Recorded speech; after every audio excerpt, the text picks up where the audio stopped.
So that's the end of housekeeping. Thank you very much for coming. We trust you will gain valuable information, and we hope you enjoy the webinar today. So very briefly, let me tell you a little bit about RIA Match. If I can advance the slide here. RIA Match is a website that offers financial advisor solutions for succession planning, growth, and next-gen advisors.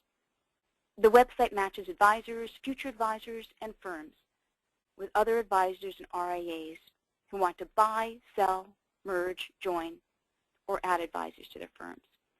The advisors and RIAs can search for free and pay to connect anonymously and securely on the site.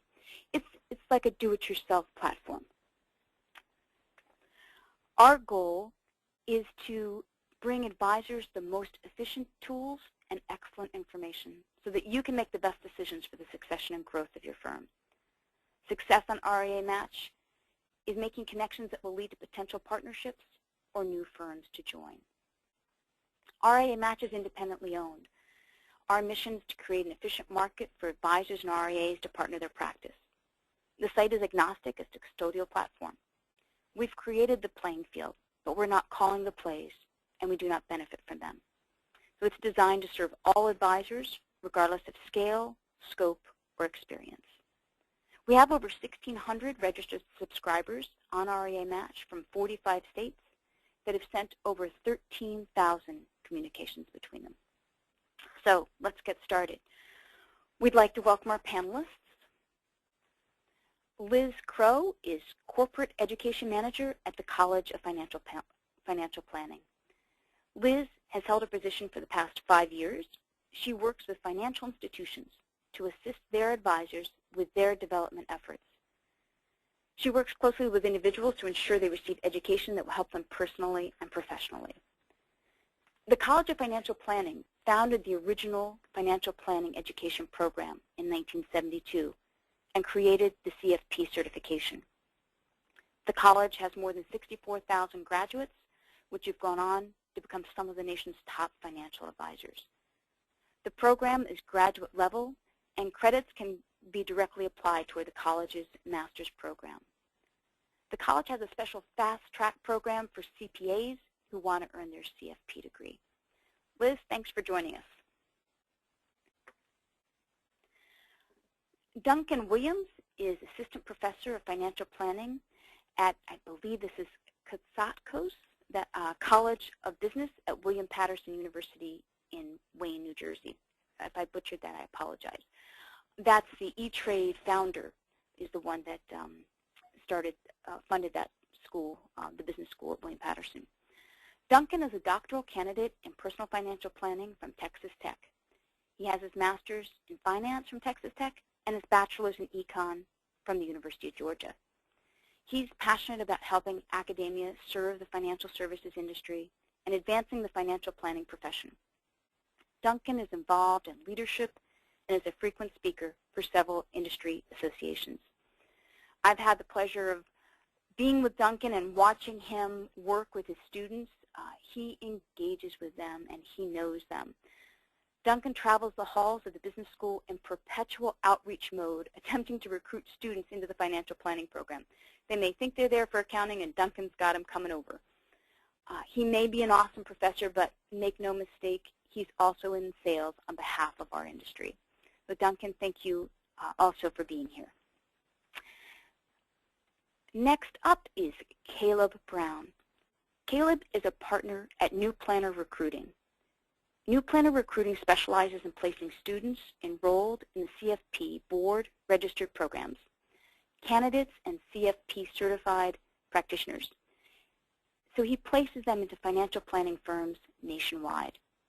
New Planner Recruiting's mission is to help financial planning business owners leverage their time by finding, selecting, and securing quality talent to help the advisory firms grow and to ensure that the quality new financial planners are able to find employment that fits their unique talents and skills in pursuit of securing mutual success for the business owner and the new planner. A great thing to do. Caleb is a graduate also of Texas Tech, Personal Financial Planning Program. He was named one of the top 25 most influential people in the industry by Investment Advisor for 2014. He received the Texas Tech University of Personal Financial Planning Distinguished Alumni for 2014 and was named as the Next Generation Influencer by Financial Planning Magazine for 2012. Caleb, thank you for coming today. And I will be moderating. What I'd like to do first is share with you the results of the questions you answered when you registered for the webinar. So one of the first questions we ask is, what type of firm and how many next gens are participating in this webinar?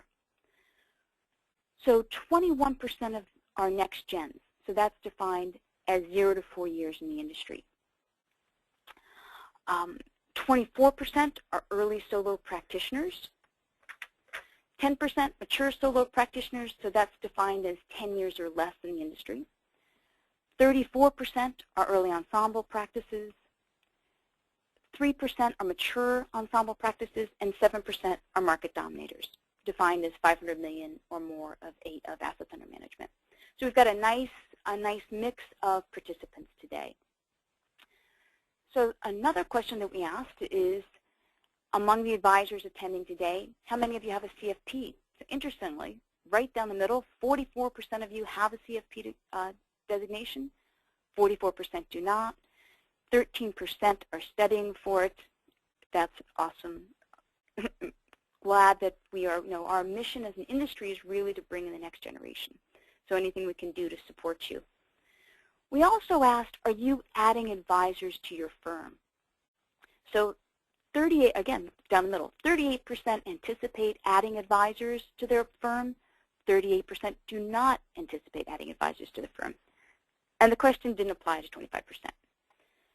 So the final question was, do you feel that the hiring environment will be more competitive in the next 5 years than it is now? So 56% of you said, yes, you expect more competitive hiring. 9% expect less, which I thought was really interesting, and a significant 34% selected that they weren't sure. And I imagine that's why you're here today. The competitive aspect of hiring is a worthy topic to examine.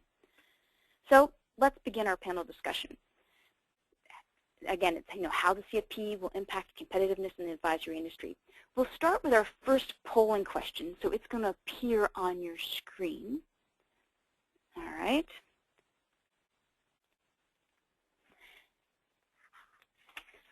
How many advisors in the U.S. hold the CFP degree? So we're going to leave the poll open for about 40 seconds. And once people answer, it's really easy question, good guessing, or you probably know. So once it's open for a bit, then we will go ahead and close it and share the results. Okay.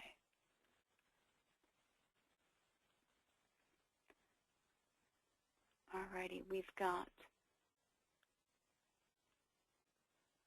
80% voted, so I'm going to go ahead and close the poll. That's great. And our answers are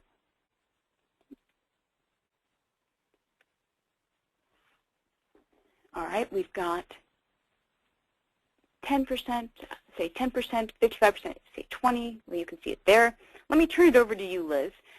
What percent of advisors hold a CFP degree or certification? Well, it looks like we have some smart people here today in the audience. It is, for the CFP board, about 20% of people who consider themselves financial advisors are CFP holders. Okay, great. Would you set the stage for us, Liz, and share the CFP industry statistics and the trends? Sure. So, and I don't know if you guys have our slide. I did want to go over that first. When it comes to trends that we see here at the college. So this particular slide right here shows our yearly survey of trends that we take. So what we do is every year we ask our past graduates, we send out a survey to them, and basically what we're looking to see is where were you a year before your designation and where are you a year after obtaining the CFP. So we'll start with the left. It shows about 15 to about 19 years experience. It shows the average age. Oops, sorry. That's all right. It shows the average age. Most people are between 40 and 59, and then a little bit less percent even between the 50 and 59. So kind of the age kind of goes along obviously with the years of experience. Something that I would love to see increase is the women that have the CFP. So it's about a 3-to-1 ratio, but we'll get it up there. So something we're working on. But the part that's exciting for us is right there in the center you see the average earnings increase. So before they obtained their CFP, they were making about $110,000, and then after you can see it's a little over $132,000, which is about a 20% increase. And that's just for getting the designation. I don't know too many people out there that wouldn't want a 20% increase, in your earnings. So this is great. We do a survey of Transit about every year. We do it on all of our designations, including the CFP. So for all of you out there who are not a CFP, that right there is to me is quite a bit of motivation to get out there and do that. But there's so many other things that go into a CFP, who they are and who they're assisting. When it comes to clients, you're meeting the standards, and you're taking your career to another level.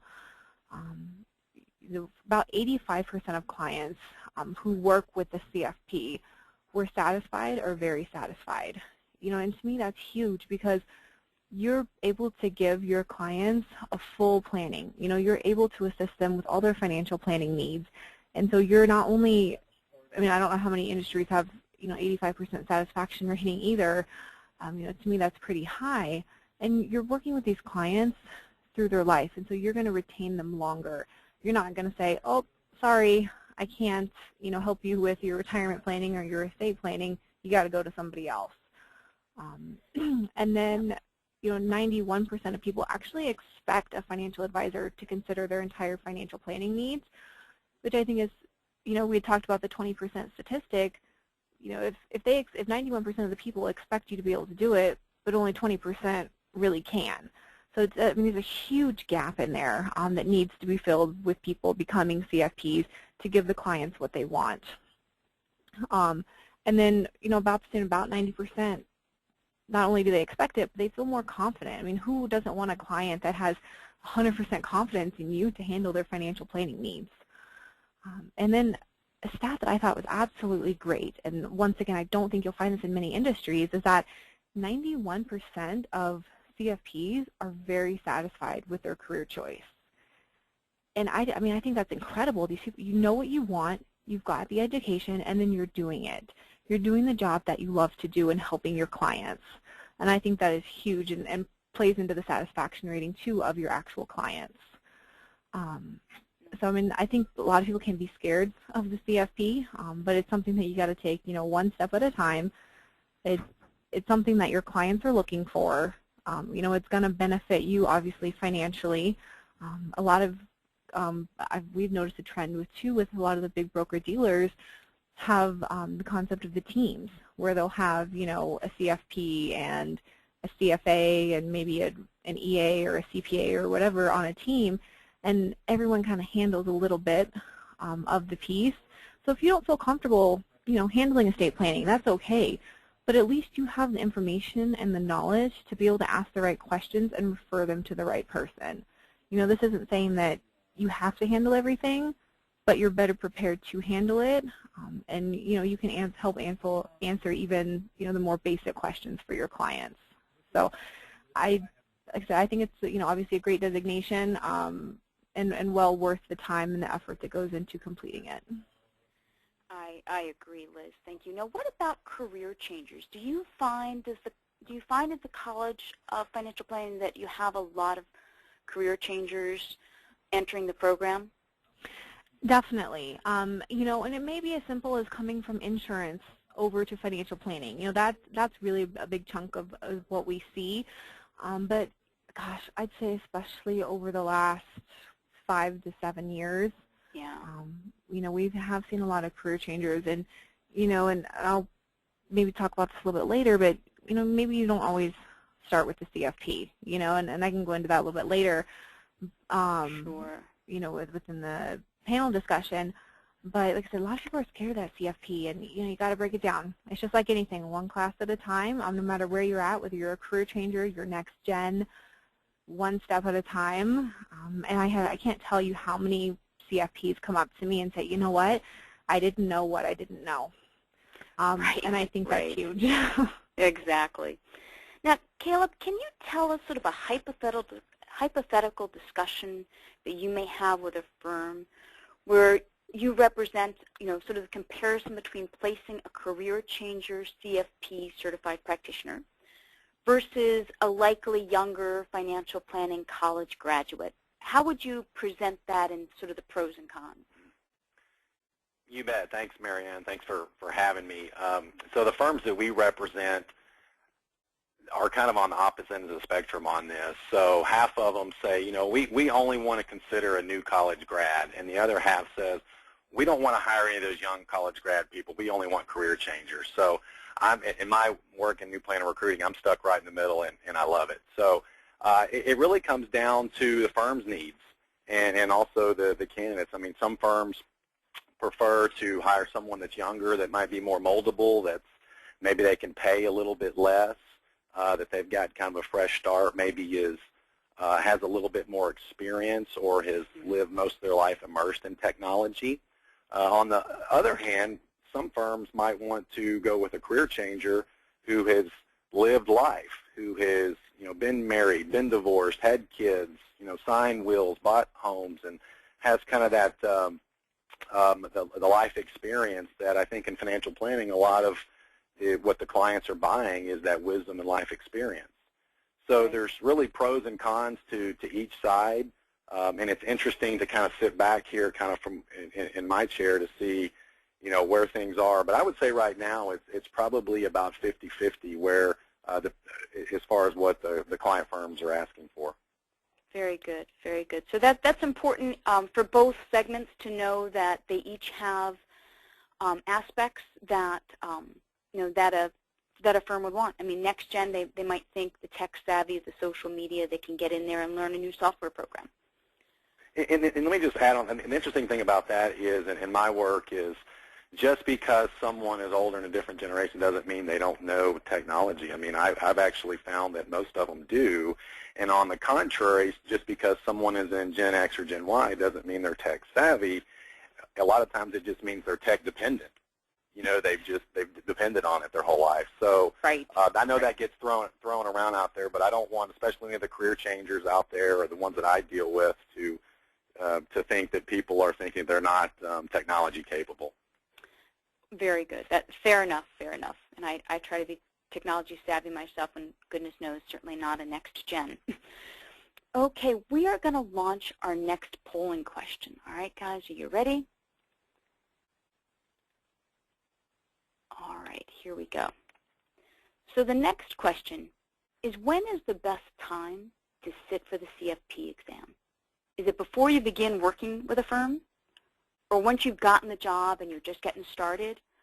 Or once you've completed your practical experience, which is somewhere around 3 years, I believe. So we're going to give you some time to answer that. We'll give you about 40 seconds. Nice. Thank you, everyone, for voting. I appreciate you putting our tab up front and responding. This is great. Tremendous group participation here. And we hope that you find the polls informative. We always do. I think it's been a great experience. Okay, a couple more seconds here, and we're going to close the polls in just a second here. We have 75% who participated so far. Okay, great. So I'm going to close the poll, and let me share with you the results. Okay, great.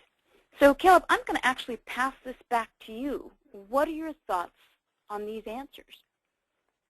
Yeah, so this is really interesting. So when I'm interviewing candidates, so I spend really half my day interviewing candidates and the other half interviewing firm owners on what they're seeking. And this, you know, I get this all the time. I mean, from candidates, Caleb, do I take the CFP exam before I put myself on the job market, or do I wait till I'm hired, or do I get hired and then, you know, wait 2 or 3 years until I have the work experience. So what I try to tell the candidates is, and again, relying back on my story, I came out of Texas Tech and took the exam 6 months after I graduated college at 23 years old, and then, was 25, I was able to use a designation. So I tend to tell people to try to take it as early as possible, because I know the firms that I represent, the expectations are very high for these new planners.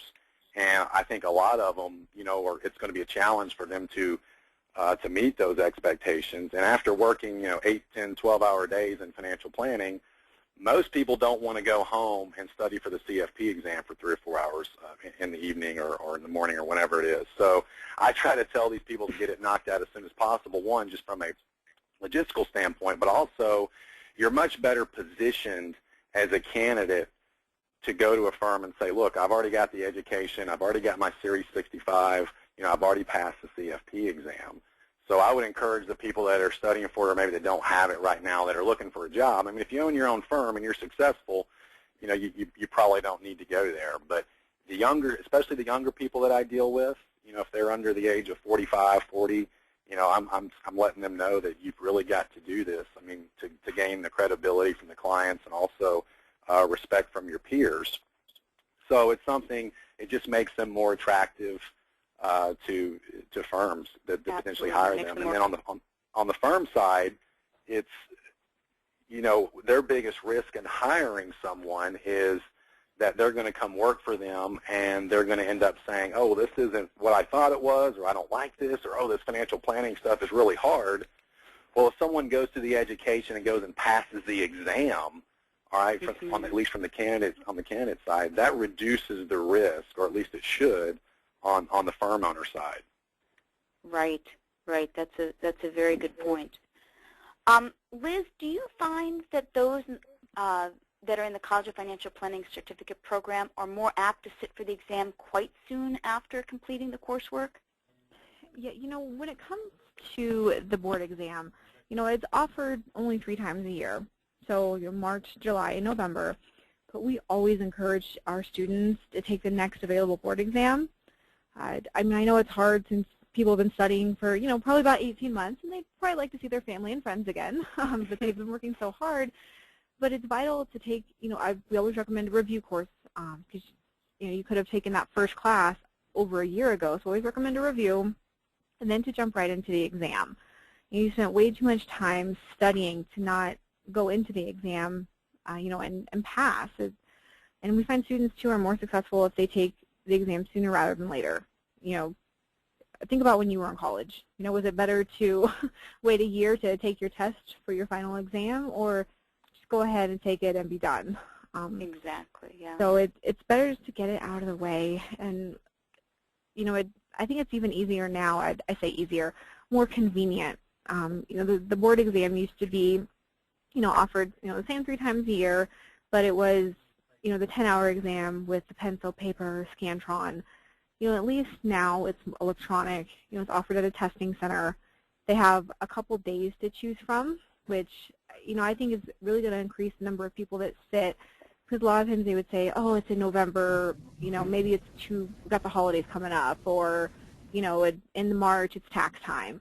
Or at least now it's a bit more convenient for people. They can say, okay, I can go in on a Thursday, take the exam, and I'm done. Yep. So I think that's going to increase people taking the exam sooner as well. Very good. Yeah, there was Duncan? Marion, I'm sorry, can I jump in here for a minute? Sure, there was, absolutely, Caleb. Investment News article that I think came out yesterday, and they said that approximately 2,200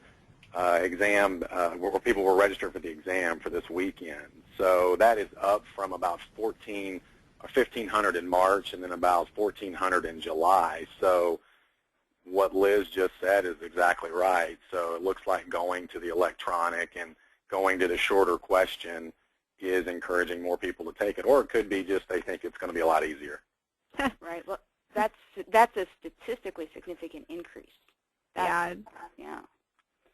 Now, Duncan, can you hear me? I can hear you. Can you hear me? Great. I can. Welcome. Thank you. When do you advise your students to sit for the exam? So you've got, you're obviously taking your students through the college curriculum. You have years with them. What is your advice to them? Yes. So, as soon as possible, or as soon as practical. I mean, when you start a new job, oftentimes, particularly when you go to work at a smaller firm, your employer wants you to hit the ground running and be able to add some leverage to help them increase their time, increase the value of their time. So there's a steep learning curve when you start a new job, but typically we say maybe not the first time, the first round after you graduate, but within one cycle. So if you graduate in May, I would say try to do it by the next March. Fair enough. And I wanted to also ask you, Duncan, what is your experience? I know, you're at William Patterson University, and you've got, you're in great contact with lots of other colleges and universities. What kind of growth are the colleges and universities seeing in the in the financial planning program, in the students choosing that major? So I think the reason that students that are drawn to in undergraduate degree programs primarily that I'm speaking of, and it's not particular to William Patterson, is because it combines the analytical nature with the personal nature of giving advice. But it's a service first thing. So we teach the comprehensive CFP board registered 79 topics, and that sort of lends itself toward a comprehensive business model that a career path that looks more like we're going to go in and the things that we're going to be doing early on in our careers are the service things first, and then we gain some competence through providing that service and analysis, and then we start entering into more client-facing sorts of roles, and then maybe down the line getting into some rainmaking responsibilities. But I think our students are drawn to the service aspect of it. No doubt, no doubt. Well, great. What I want to do is launch our final poll. Here we go, guys. All right. So what is the average age of an advisor?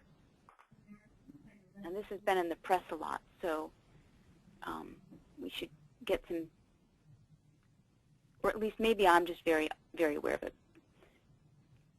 So we have 52% of those attended have participated. Thank you very much. If I could get it to 75, I would be awesome. We've been open for 26 seconds. We'll give it 40 seconds.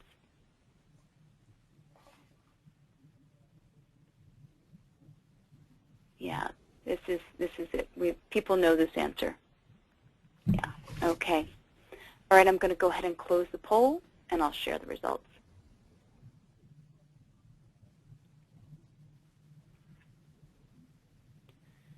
Okay, so there's, I put these numbers kind of close together to try and make it a little bit difficult. But Duncan, let me hand this over to you. What's the correct answer?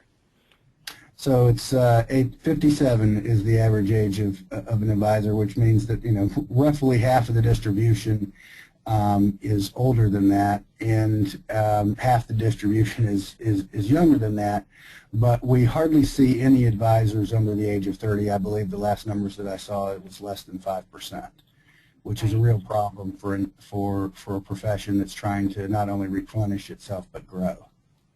Now, Duncan, you made some interesting comments before the webinar about the iconic graying advisor.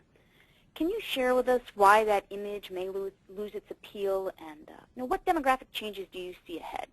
Well, I think it was something that made sense in the generations leading up to this one. Is the nature of advice is that you're asking somebody to do something, to advise you on something because you don't know any better if you put yourself in the client's situation. So one of the things that you can do, I mean, in medicine we know that people can have to have gone to school for a long time and passed a rigorous board exam to even be in the medical practice. But in in financial advice, there really is no such licensing. And so what people historically have done is look for people to have a little bit of gray hair, and because that indicates that they may have some experience as a symbol, as a signal that this person may be able to give me some good advice that that will lead me to where I want to go. And that's because people don't really know good advice even after they've gotten it. So that's something there needs to be some sort of signal of quality going forward. I think if you look at the demographics with the baby boomers in this country possessing most of the money, and those people are going to be retiring, I think that you can see that that is not something, they're not necessarily going to be looking for somebody their own age or older that that is wiser than they are as they move into retirement. They're going to need a generation younger than them to take care of them, and what they're going to need is a new signal of quality. And I think that the CFP mark has to be that signal of quality. I mean, I don't see anything else out there that that can serve the purpose nearly as well. No, that's true. Now, can you speak? I've got your slide up. I know you're calling in remotely, and thank you very much for that. I can see it. Yeah. So yeah, Let's talk about some of the stats you sent me. Yeah. So look, right now the average age is 57. There's 225,000 existing advisors, and 42% of advisors. The 225 is a Bureau of Labor Statistics number. Depending upon who you count as advisor, the number may be more than that. But 42% of those say that they plan to retire in the next decade. So taking that means that there's going to be 90,000 advisors just to replace the retiring ones. But Bureau of Labor Statistics also tells us that there's going to be net job growth in the advisory space that is much faster than the job growth in the overall economy. I think the last number was 27%. So that means about 60,000 new positions for new advisors. So if you add those two on the right together, we're going to be about 150,000, in the next decade, we're going to be about 150,000 advisors with less than 10 years of experience in the business. And that's going to be out of 285. So that means that while this is an old and gray looking profession right now, it cannot be the case going forward. There's going to be a significant transition. And so how people are going to feel good about that transition, I think it has to be competency-based. And there has to be a signal that of quality advice. And as I said, I see the CFP, the role during this transition of the CFP mark increasing dramatically. I agree. Caleb, how does the changing demographic affect your work at New Planner Recruiting? Yeah, so I'm with Duncan. I agree that the CFP or some other equivalent designation is going to be required by law, similar to a CPA or JD or MD, and that's really the reason why when you look at some of those more established professions that we're lagging behind them, because the CFP is not required. I think I talked to a lot of candidates that are in firms or they're calling me for advice, and one of the first questions is like, why haven't you taken your CFP? And it's like, well, the firm I'm at, they wanted me to go get clients. They wanted me to go get the Series 7. The CFP, I don't need that to be an advisor. So I agree with that. I think that's a key issue. Based on those numbers that, and I've seen those that Duncan put up, I'm going to need to hire a bunch more recruiters here to help me fill all these positions. So we actually did just hire someone yesterday, but I'm stuck right in the middle. I mean, I'm having to deal with the baby boomer generation who's in control of the firms right now and in control of the assets, and also the younger folks, the Gen X and the Gen Y, and as that progresses, I'm going to still be in between the next generation. So my peers are going to be owning the firms, and they're going to be looking at hiring newer folks. And where we are today's day and age with technology, I just don't think it really matters as much what you look like, as long as you are competent. And people, in my generation, they're going to go to the website and see if you've done anything on the blog, see what content you're putting out there, see if you've, what kind of involvement you have, see what other clients you're working with, and then they're going to want to meet with, try to set up a meeting. So, it's all about building that trust online. I know Bill Winterberg does a lot of work there, but it astonishes me, even with having said that, sometimes firms contact me and want to work with me, and they don't even have a website. And it baffles me. I'm like, so you're telling me that you don't, if a $5 million client does a Google search, you don't want to pop up? Because the response I always get when I ask them is, well, we don't need to market. We don't, it's just very strange. And one, they're going to have a hard time being competitive. And two, there's no way I'm going to be able to get one of these younger, aspiring, top candidate CFP types to go work with a firm that doesn't have a website. That, or even as you were saying earlier, the career changer that is tech savvy. I mean, if someone doesn't have a website, I would be like, wow. That's right.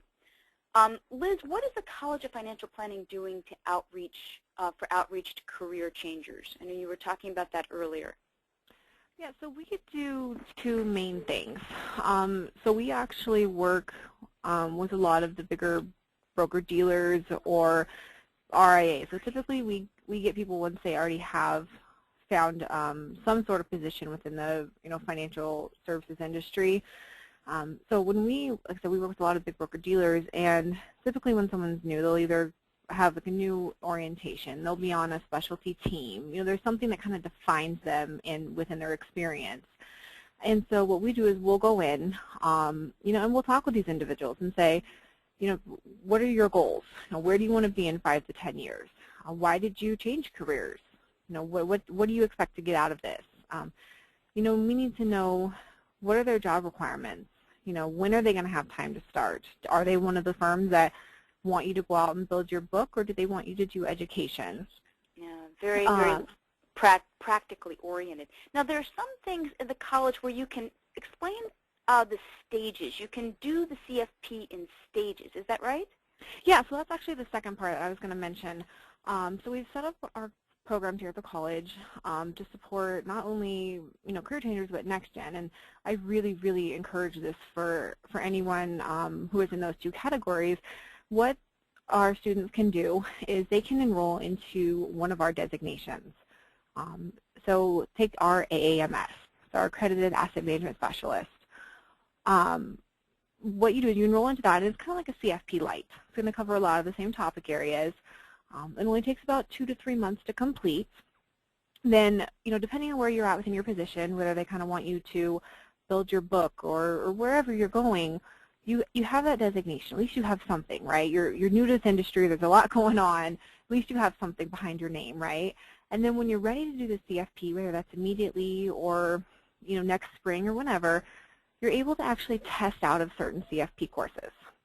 So you can test out of CFP Part 1, the Financial Planning Process and Insurance, and CFP Part 2, the Investment Planning. So it's a great way to start, and like I said before, people see that CFP in front of them as this big mountain when it doesn't have to be. You can break it down, just course by course, to get through the program. And then, if you ever want to go on, you can actually take the CFP into a master's. So we like to keep our students we call it our lifetime of learning. We want to keep our students and prepare them, all the way from getting their theories, designations, CFP, and onward. We want to keep our students for life, just like you're trying to keep your clients for life.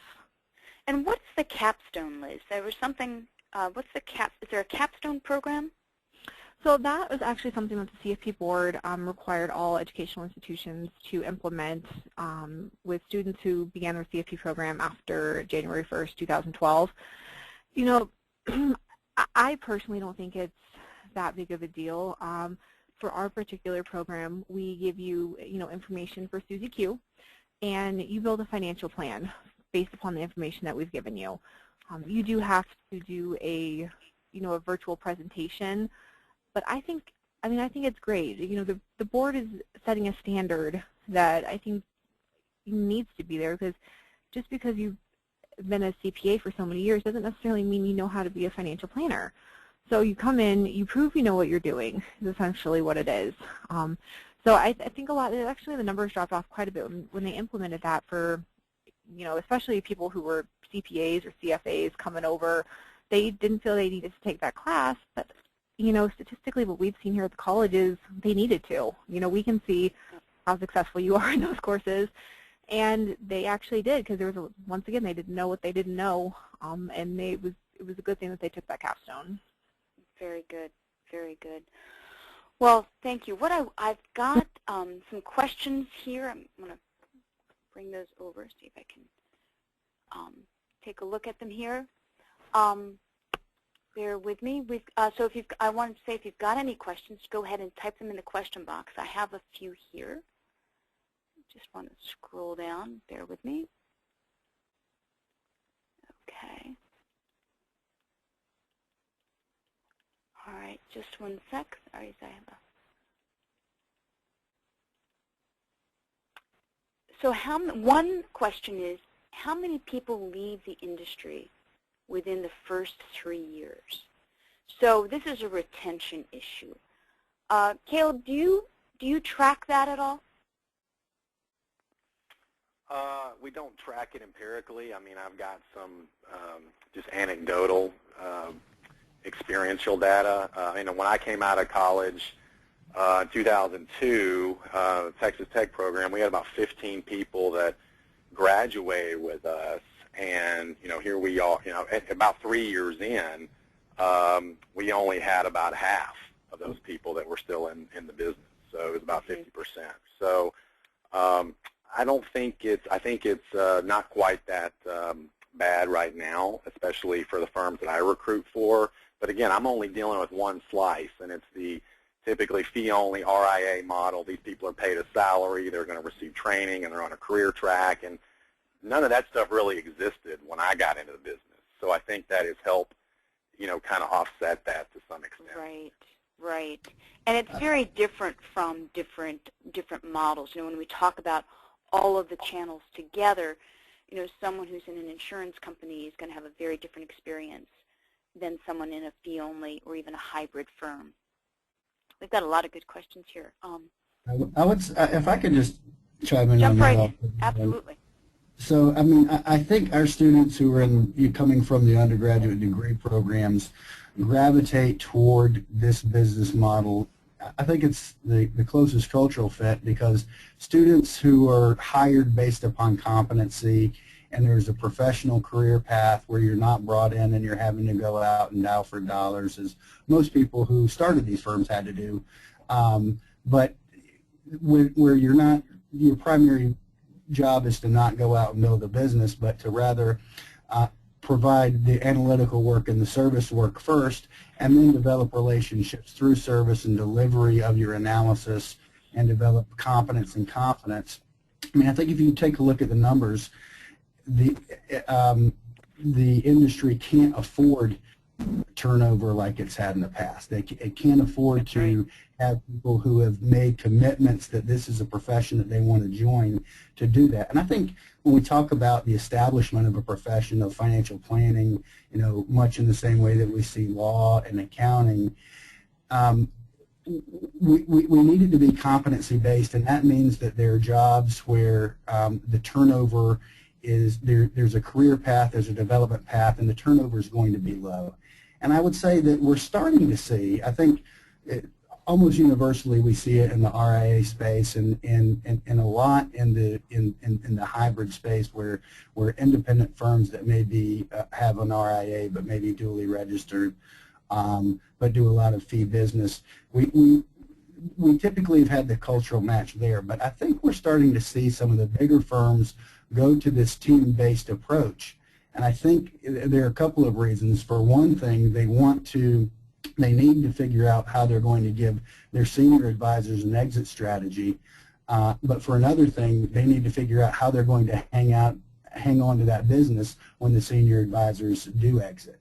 So I think you're starting to see this team-based model copy or take on pieces that we typically see more in the fee-only and fee-based models.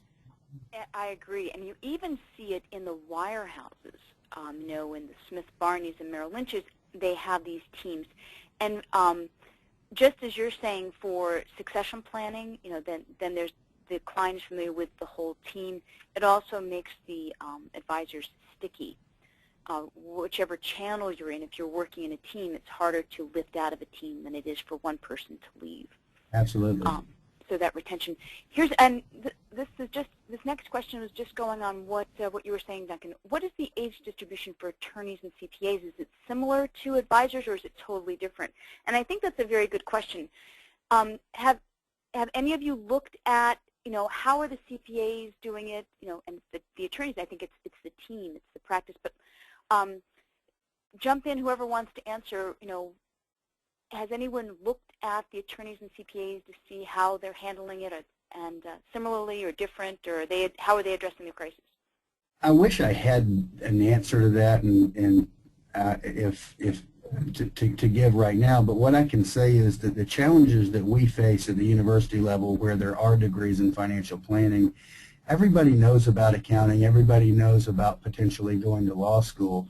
We have to really do a better job of partnering with the industry and with the profession to educate our students about what a great career path it is, and that there's an actual educational track that leads to that.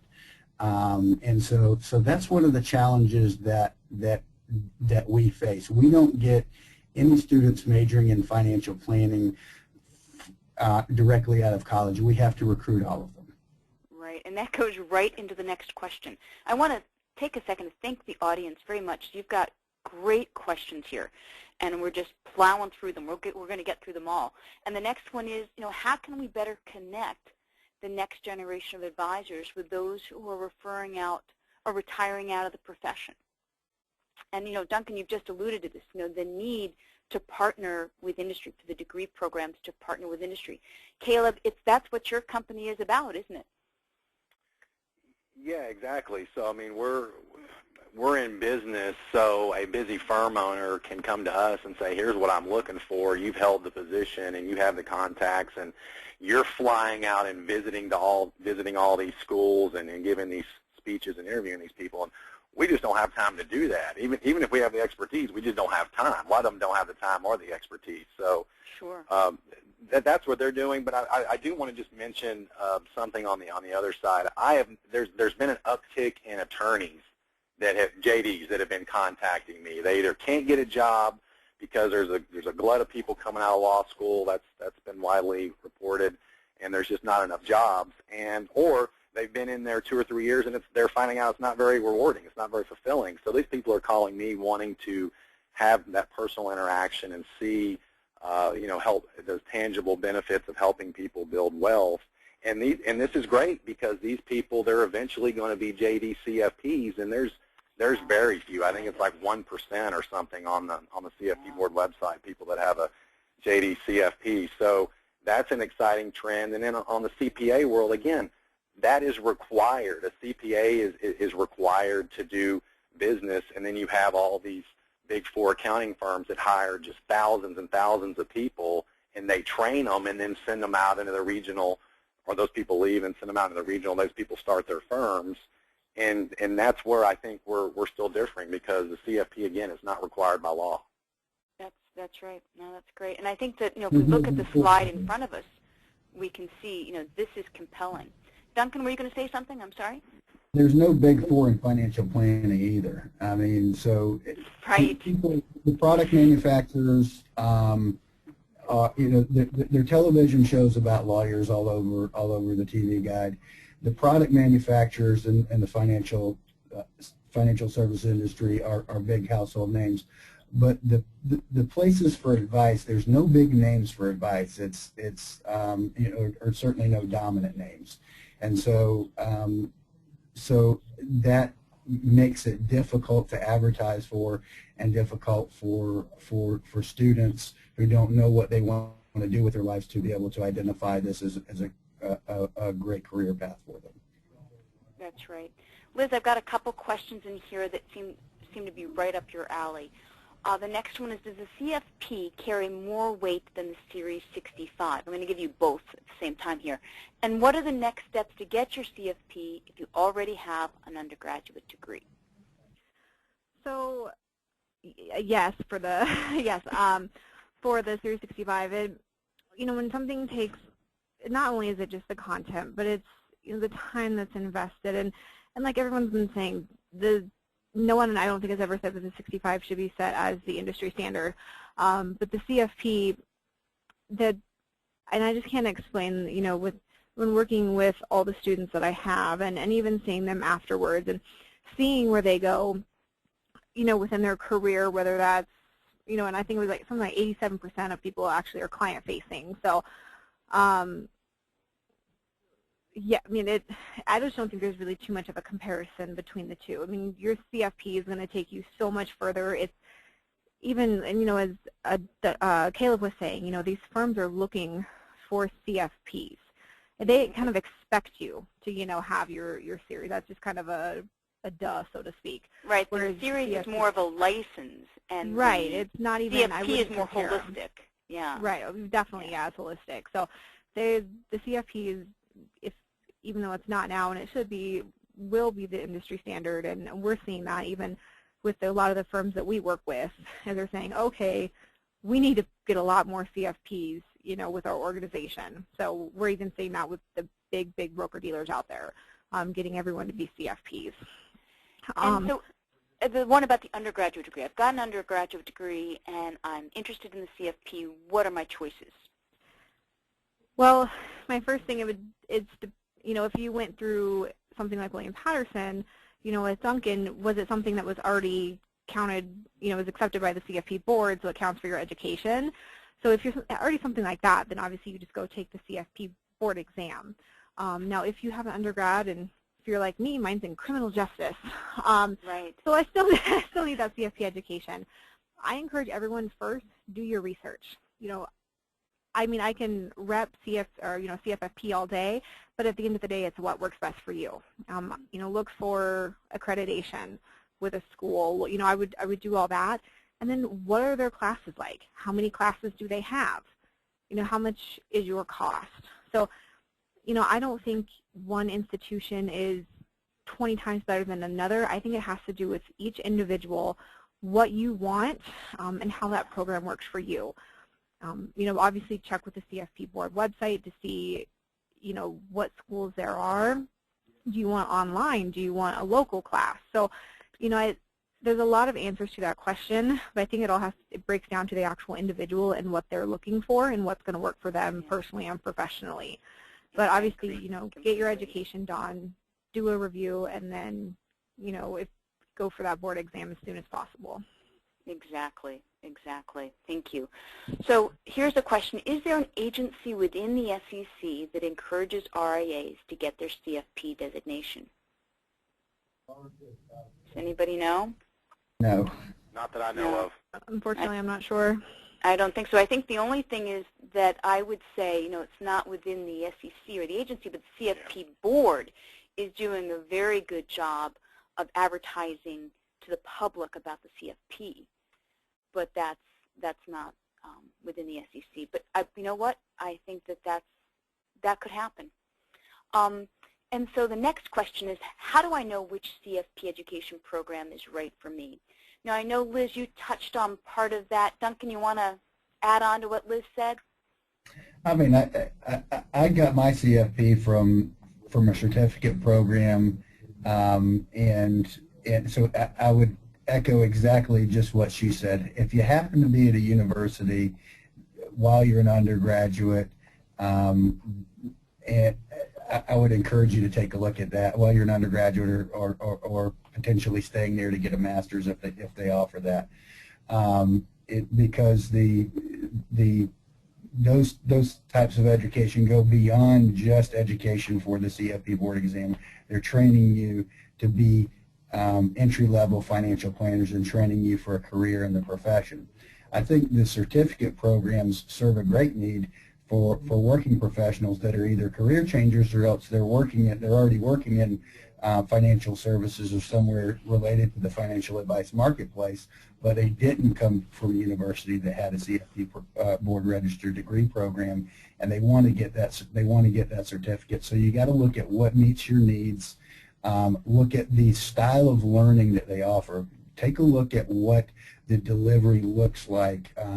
What sorts of support services, what sorts of questions do they have to offer, and you have to analyze what sort of student are you as well, what's your learning style, and what your schedule is, and certainly cost is a factor in it as well. So I think you got to look at all those things. But College for Financial Planning is certainly the one that's been around the longest, but there are a number of other providers in the certificate marketplace as well. Very good. Now, Marty shared with us when we were talking about the average age of an advisor versus the average age of an attorney, and he jumped on the American Bar Association, which was very, very quick, and it looks like the median age, I'm trying to read the copy and paste, is a little younger. It says 39, 41, and 45. So I think that it's a little younger than the advisory world, and that makes sense because you've got more law schools graduating more advisors. Okay, here are a couple more questions, and we're almost out of time, but I want to answer the last two questions. Any idea what percentage of all advisors are fee only, and are CFPs more likely to be fee only? So David's asked this question. Caleb, you want to take that one? NAPA is probably, I don't know off the top of my head. NAPA is the prominent fee-only organization, but they're only about 3,000 members, and there's obviously that's a fraction of the total advisory space. But in my recruiting business, I run into a lot of fee-only financial planners that are they're fee-only, but they're not part of NAPA. So I just think the statistics on that are fuzzy. And are CFPs more likely to be fee only? I would say around. Go ahead. What do you think, Duncan? Yeah, I would say fee only are more likely to be CFPs, or strongly fee based are more likely to be CFPs. Yeah, focus on the financial planning, I think. I mean, when I see a CFP, I know they're going to be doing financial planning, and again, this is more in the firms out there that are looking at hiring.